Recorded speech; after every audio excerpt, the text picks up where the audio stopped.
Les essentiels du bassin depuis les pépinières Lolane à Gujan-Mestras. Je suis ravi d'accueillir Anthony. Bonjour. Bonjour. Alors vous êtes le responsable de la pépinière ici. Et alors il faut profiter de réduction parce que jusqu'au 14 juillet, il y a 15% de réduction sur tous les produits du plein air. Oui, tout à fait. Sur le plein air, par exemple, barbecue, table de jardin, transat et voilà, tout ce qui est agrément de jardin, jardinage. D'accord. etc. Et 20% sur les produits de vaisselle. Tout à fait, oui, sur la vaisselle aussi, au niveau de la boutique. Et alors vous êtes surtout là pour conseiller le public et notamment s'il part en vacances parce que c'est vrai que c'est la période. Alors qu'est-ce que vous conseillez dans un premier temps? C'est le paillage. Qu'est-ce que c'est exactement? Alors oui, tout à fait. Le paillage, ça va permettre de garder la fraîcheur, éviter l'évaporation du trop d'eau. Donc le paillage, en fait, c'est par exemple pour l'écorce de pin, c'est de l'écorce broyée. D'accord. Pour la plaquette de châtaignier, pareil, c'est du châtaignier, de l'écorce de châtaignier broyée. Et ensuite, on peut parler du paillis de chanvre, c'est du chanvre broyé D'accord. aussi. Ouais. Donc il s'agit de lisser cette matière sur son jardin. Tout à fait, mettre sur environ 2 cm, ça suffira. Et sur la largeur du système racinaire ou de la plante, voilà, ça, on va effectuer ce paillage pour garder la fraîcheur et réduire l'arrosage. Et ici sur le bassin d'Arcachon, c'est quel type de sol? Alors, bien sûr, ici sur le bassin d'Arcachon, ce sont des sols sableux, donc très acides. Donc, pour certaines plantes comme la terre de bruyère, donc rhododendron, hortensia, on peut favoriser l'écorce de pin qui va accentuer l'acidité du sol. Par contre, dès qu'on passe sur de la plante de haie, arbres fruitiers, etc., on va plutôt favoriser les plaquettes de châtaignier qui, en même temps, vont emmener du carbone dans nos sols et nourrir un peu nos sols et les revitaliser.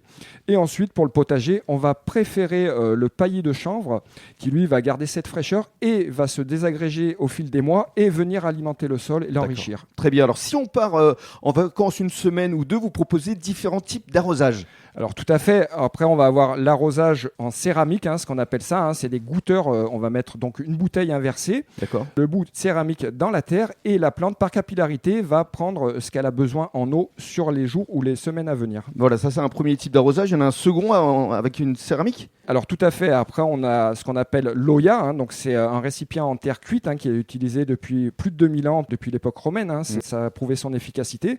Donc c'est un récipient qu'on va mettre en terre à ras du sol. Enfin, le couvercle doit venir à ras du sol. D'accord. Et en fonction, bien sûr, de la taille de la plante, on va varier le volume, on va dire, du récipient.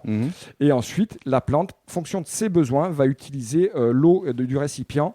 Et pareil, au niveau du sol, va boire par capillarité. Et il existe également des soucoupes. Alors la soucoupe, oui, tout à fait. Mais là, c'est pour quelques jours, puisqu'on peut remplir. On met simplement une soucoupe sous le pot. On remplit sa soucoupe d'eau. On arrose bien sa plante avant de partir. Et la plante, pareil, par capillarité, va prendre ce qu'elle a besoin en eau. Très bien. Enfin, dernier conseil, à quel moment est-il plus judicieux d'arroser ces plantes? Alors l'idéal, bien sûr, ça serait le matin, avant le lever du soleil, ou le soir. Et surtout, on évite le choc thermique ou hydrique, ce qu'on appelle, c'est-à-dire qu'on ne vient surtout pas arroser une plante en plein soleil, même si elle a soif. Mais oui, parce que ça provoquerait un choc thermique. Ça provoquerait un choc thermique. Donc voilà, c'est le sol qui peut monter ici dans le sol sableux jusqu'à 35-40 degrés sans problème. Voilà, la plante n'apprécierait pas une eau froide. Donc voilà, tôt le matin ou tard le soir. Tôt le matin ou tard le soir.